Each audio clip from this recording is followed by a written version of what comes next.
responsibility. Well, Every hello, my dismissive comment preciouses. from my sister. Cookie Every time Kelly my mother here. looked away, it We're all here to do flashed through some my mind. essence. But this time it was different.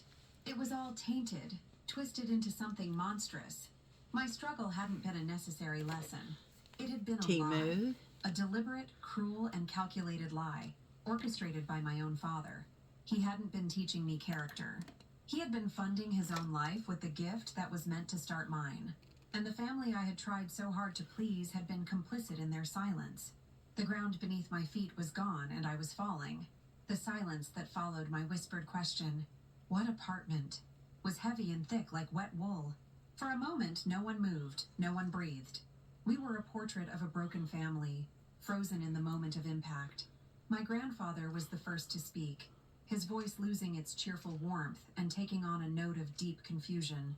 He looked from my pale face to my father's rigid back. "The condo, Daniel," Grandpa said, his words directed squarely at my dad. "The one on Elm Street. I bought it for Emma. You handled the paperwork. You told me she moved in right after graduation and loved it." Every head at the table swiveled to face my father. He still hadn't looked up from his plate. He seemed to be studying the pattern of the china as if it were the most fascinating thing in the world. My mother's hand, Hopefully which had been that's not frozen too near her loud coffee back cup, there, but I began love to listening to tremble. these A delicate, stories. almost imperceptible tremor. She placed it in her lap out of sight. "Daniel," she said, her voice thin and reedy, a sound I hadn't heard since I was a child. "What is he talking about?" My father finally lifted his head. His face was a mess of emotions. Shock, fear, and a flash of anger, as if we were the ones who had done something wrong by This is uncovering called his secret. He cleared his My throat, Rose trying to gather the Will Go authority he On. always wore like a well-tailored suit. "It was an investment, Arthur," he said, his voice attempting a casual tone that failed miserably. "The market wasn't right. I was holding on to it for her.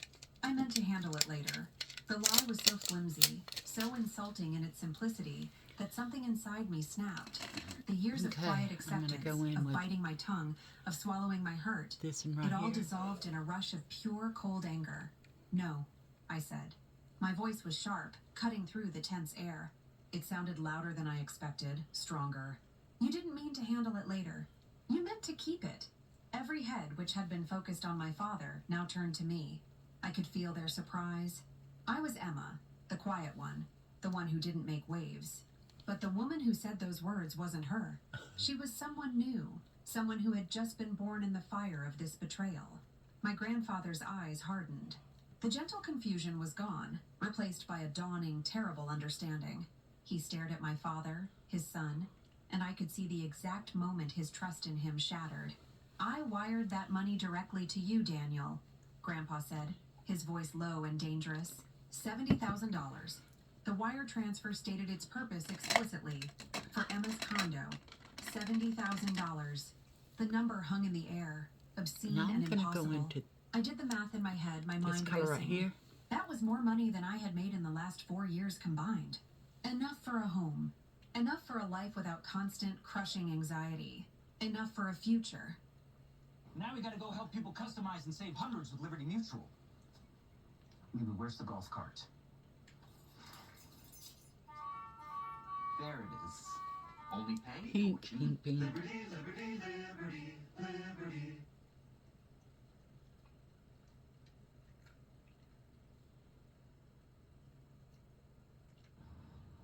For a little savings, Specialist Miller buys in bulk. For a lot of savings, she bundles her home and auto insurance with USAA. Putting more money back in her pocket? That's what we're made for. Call for a quote. I think I might go in for this one now. My own voice was a whisper again, but this time it wasn't from shock. It was from the sheer, crushing weight of the cruelty. I looked at my father, who was finally looking at me, his eyes pleading for a silence I was no longer willing to give him. "He told me to work harder," I said, my voice shaking with a grief so profound it felt like it was tearing me apart. "He told me to get a third job. He told me I was on my own. All that time, he was sitting on my future. He pocketed my future. For the first time in my entire life, my father looked small. The confidence, the authority, the self-righteousness, it was all gone. He was just a man, stripped bare by his own greed and deceit. He opened his mouth, but no sound came out. What could he say? The truth was there, laid bare on the white tablecloth between us. More shocking than any accusation. I couldn't sit there anymore. I couldn't be in that room, breathing that poisoned air. I pushed my chair back, the legs scraping loudly against the polished floor. The sound was jarring, violent. It felt right. I stood up, my legs feeling surprisingly steady. I looked down at my father, at this stranger who had raised me. You always told me that truth builds character, I said, my voice even and clear. Guess I finally have some. I turned and walked away. I didn't run. I didn't look back. I could feel their stares on my back, a physical weight. I walked past the other tables of happy families having their cheerful Sunday brunches, and I didn't feel a thing. I was numb, hollowed out, but for the first time in a very long time, I felt free. I walked out of the restaurant, out of the lie, and into the cold, clean air of the truth. The air outside was cold and sharp against my hot cheeks. It was a typical gray October day, the kind that threatens rain but never delivers. I stood on the pavement of the parking lot, wrapping my arms around myself. Now I'm gonna use this Though the one chill right I here. felt had nothing to do with It's the a weather. shimmer. It was a cold that came from the inside, a deep cellular shock. I could still see them through the large plate glass window of the restaurant, a frozen tableau at the table, their faces a mixture of horror and confusion. I just needed to breathe, to take in air that wasn't thick with deceit. I leaned against a parked car, the cold metal a small, grounding reality. Where was I supposed to go? What was I supposed to do now? My entire past felt like a lie, and my future was a blank, terrifying map. The basement that had been my sanctuary, my private world of struggle, now felt like a prison cell built by my own father. Then I heard it, the sound of the restaurant door opening, followed by hurried footsteps on the pavement. I tensed, my body bracing for a confrontation I didn't have the energy for. I assumed it was my father, coming to spin another lie, or my mother, coming to plead for peace, for me to just let it go. Emma, wait. The voice was tired, strained, but it was my grandfather's. I turned as he caught up to me, his hand resting on my arm. He was out of breath, and his face, which was usually so full of life, looked pale and sunken. His eyes were wet. He started, then stopped to catch his breath. You really never got that apartment? The question was so simple, so full of a pain that mirrored my own.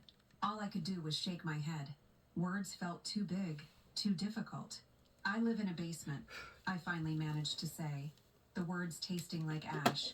My roommate is a boiler. The expression on his face was something I will never forget. It was like someone had punched the air out of him. The last bit of color drained from his skin.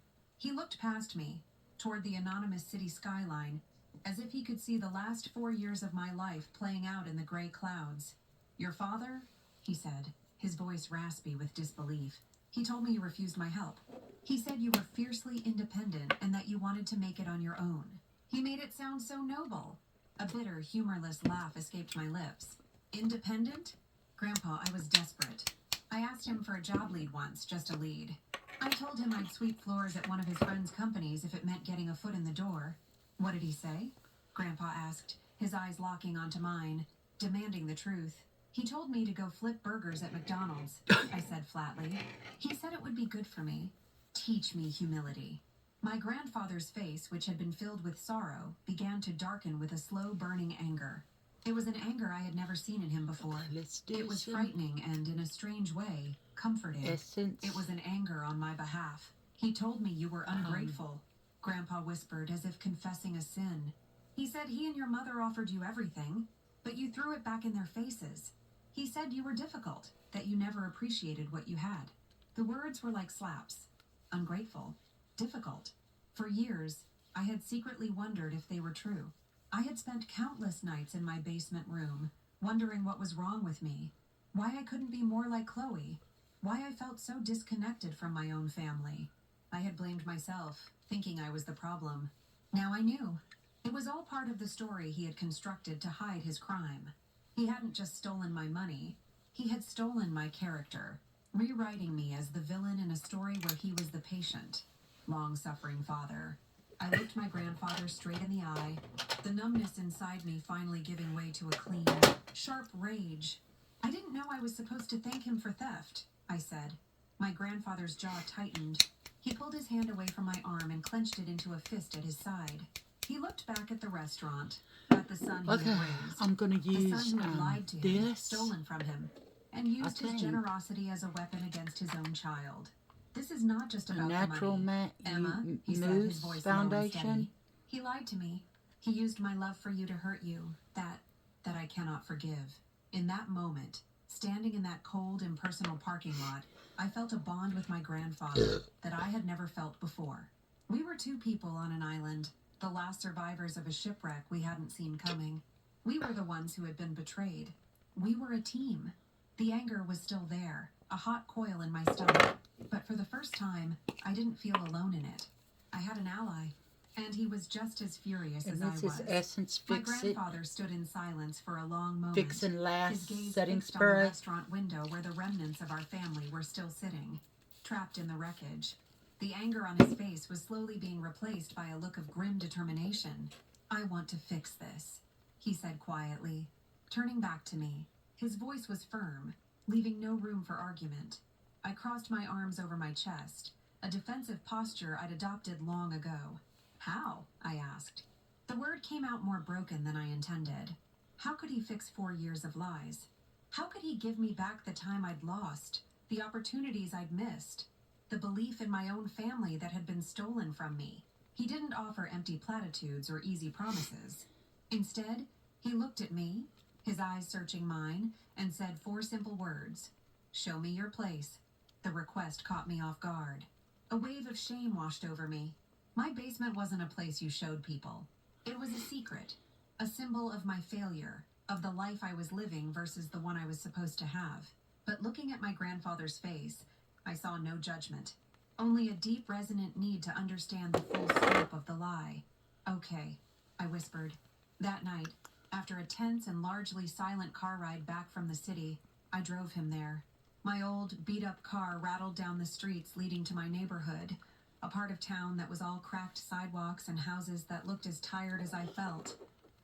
If you're a picky eater like me, stop scrolling. My humans have let me try a bunch of new food from Chewy because they have fast, free shipping and free returns. I mean, kibble's great and all, but it's so much better when I have a little something on top. And listen, I can be very indecisive. Call it picky, whatever, but at least with Chewy, I know that my options are endless. Plus, it's super convenient because everything from my kibble to my nose toppers is gets delivered itching. right to my door, so it's stress-free for my humans, and I get everything I need when I need it.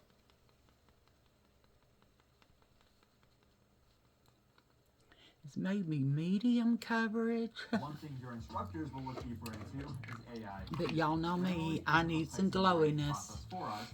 This is Essence Natural Mousse Foundation. It's number 4, and it says it's an even finish. Very quickly, it flagged several parts of our essay and allows us to cite them. We just so happen to be using I'm going to AI. use some of If this that's the case, we can click on the Essence citation to cite it using Magic Grammarly Filter citation Glow generator. Booster. Generally helps you with your writing from beginning to end to catch your Put it on the Really sponge must-have for all students. and put it on my Sign up and get face. Grammarly today. It's kind of dark looking, isn't it? But if it's a filter, it doesn't really show. When I pulled up to Mrs. Gable's house, it was already dark. The porch light was out as usual. This is it, I said, trying to sound casual.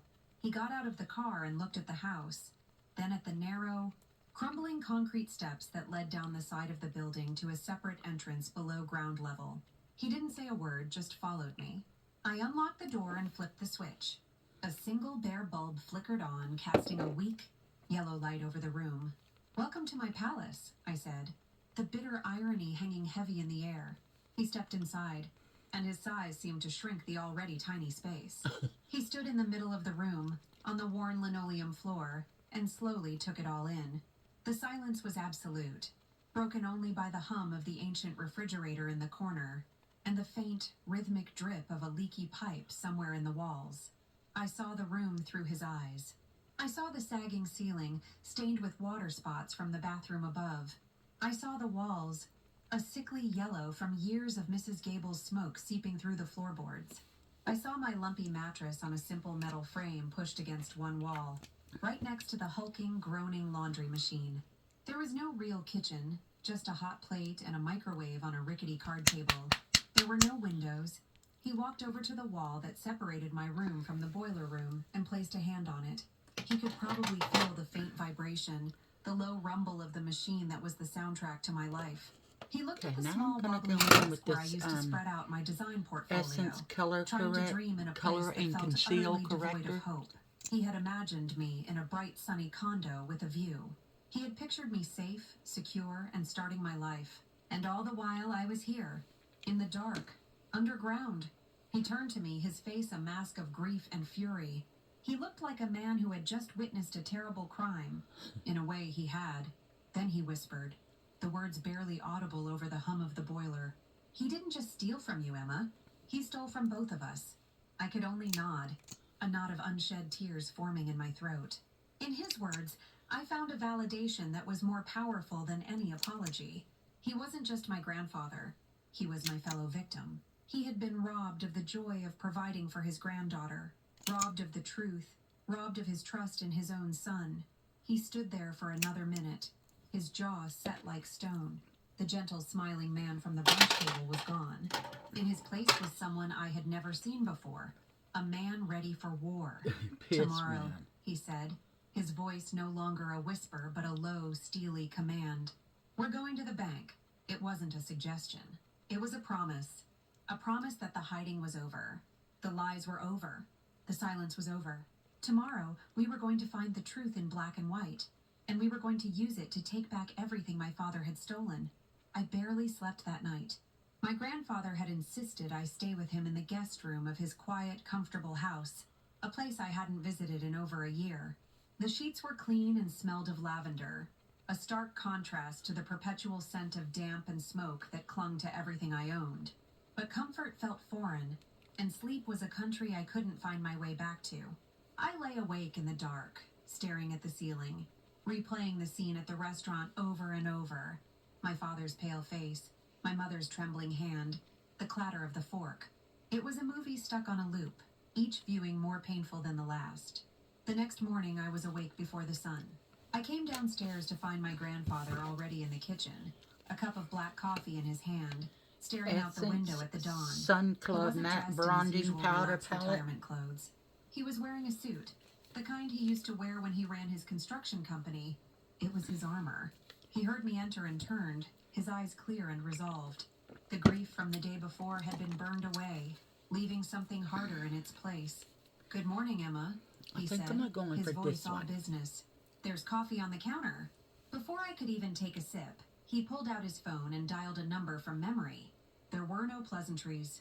Howard, it's Arthur Reed, he said, his voice crisp and authoritative. I need you at the main branch in an hour, and I need you to find a transaction record for me. A wire transfer from my personal account to my son, Daniel Reed, from approximately 4 years ago. The amount was $70,000.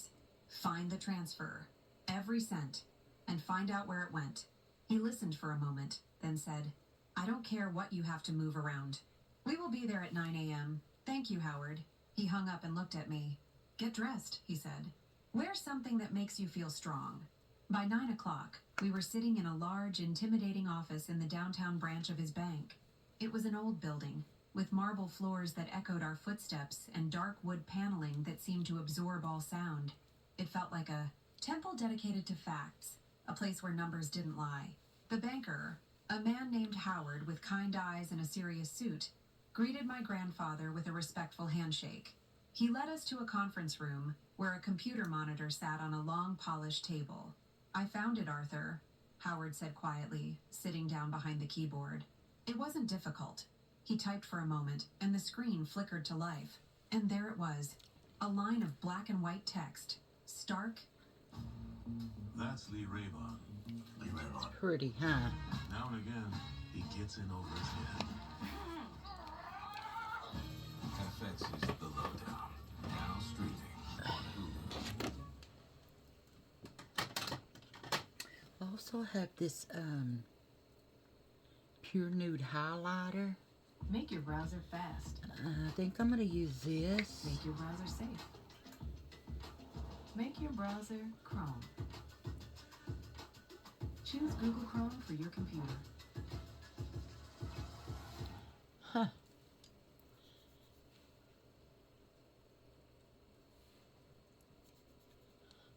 and really see undeniable. anything. There it Date, is. June 12th, 2021. Transfer from Arthur M. Reed. Transfer to Daniel J. Reed. Amount $70,000. Zero memo. For Emma's condo purchase. I stared at the screen. My breath caught in my chest. Seeing it there, in official, impersonal text, made it real in a way it hadn't been before. It wasn't just a story anymore. It was a fact. A crime with a paper trail. My grandfather had done exactly what he'd said. He had tried to give me a home. Howard's fingers tapped the keyboard again. That's the incoming transfer to your son's account, he explained, his voice neutral. And this I forgot my blush. is what happened next. Another screen appeared. A statement from my father's account. My eyes scanned the lines of debits and credits, my heart pounding in my ears. Okay, this is And then called I saw it. So Date, Cherry June Happy. 17th, 2021. Transfer to Vanguard Private Investment Account, $748. Amount, $70,000. Zero or memo. Initial investment 5 days. It had taken him only 5 days. 5 days from receiving a gift meant for his daughter to rerouting it into a private investment account under his name. There was no mention of me. No indication that it was being held for my future. It was just gone, absorbed into his own finances as if it had always belonged to him. The speed of it was what struck me the most. There was no hesitation, no crisis of conscience, just a clean, efficient theft. I felt a wave of nausea. All those times I'd been short on rent, all those nights I had eaten instant noodles for dinner, all those shifts I had picked up when my body was screaming for rest. All of it had been happening while my money, my future, was sitting in an account, growing for him. My grandfather didn't say a word. He just stared at the screen, his jaw so tight I could see the muscles working in his cheek. He had the look Pretty. of a builder who had just discovered a fatal flaw in the foundation of a building he had constructed with his own hands. His son, his foundation, it was all rotten. When the banker turned to look at us, my grandfather's voice was as cold and hard as the marble floor outside. Print every page, Howard. I want a certified have copy a, of every single transaction. Howard Mascara. nodded, quietly Yeah, tapping a few mascara. more keys before the printer in the corner whirred to life.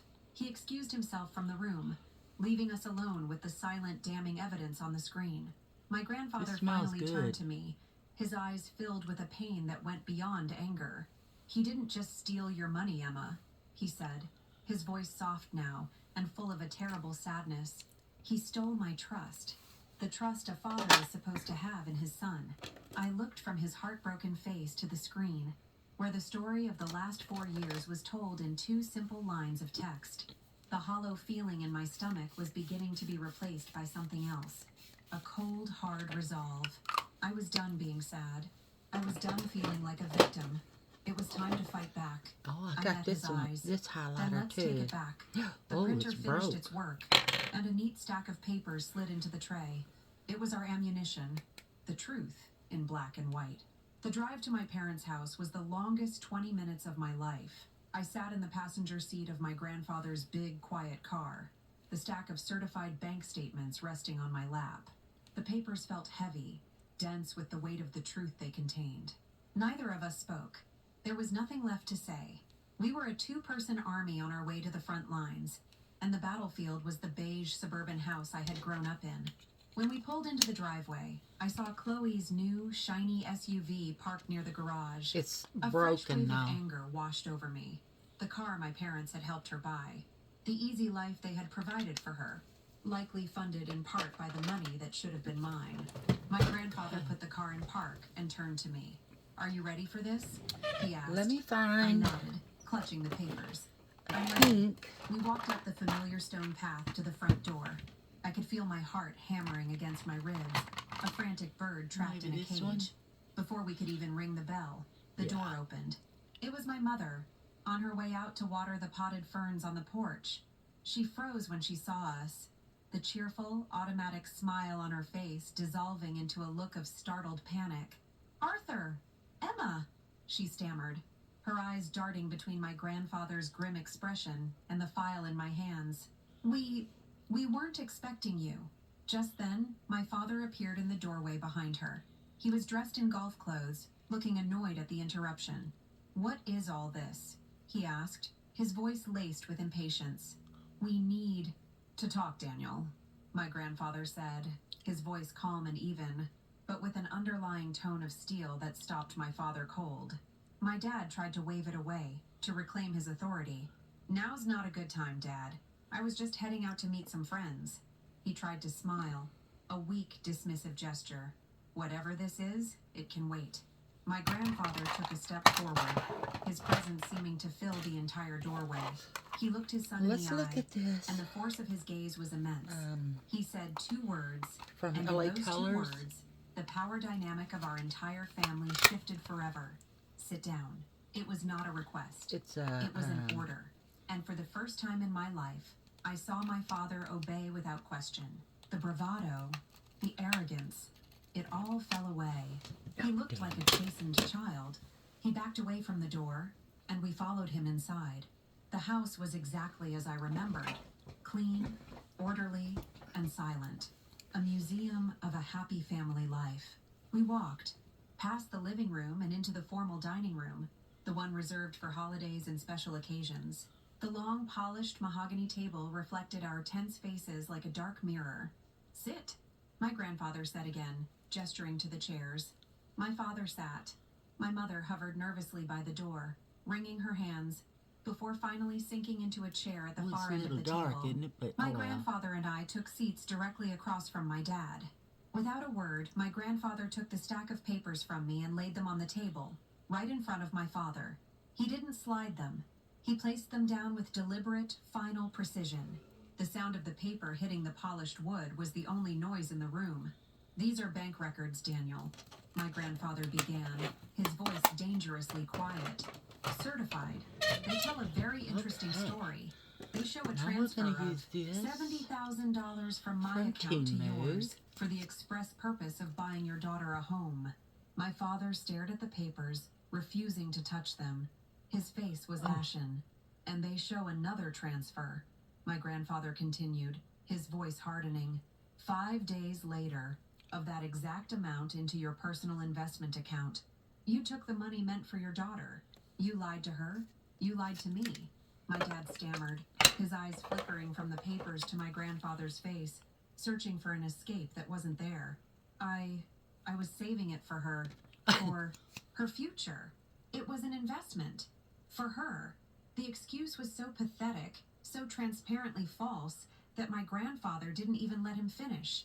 He snapped, his voice cracking like a whip. "She's been living in a basement." The words echoed in the silent room. My mother let out a small, strangled sob and covered her mouth with her hand. My father flinched as if he'd been struck. And that's when I knew it was my turn.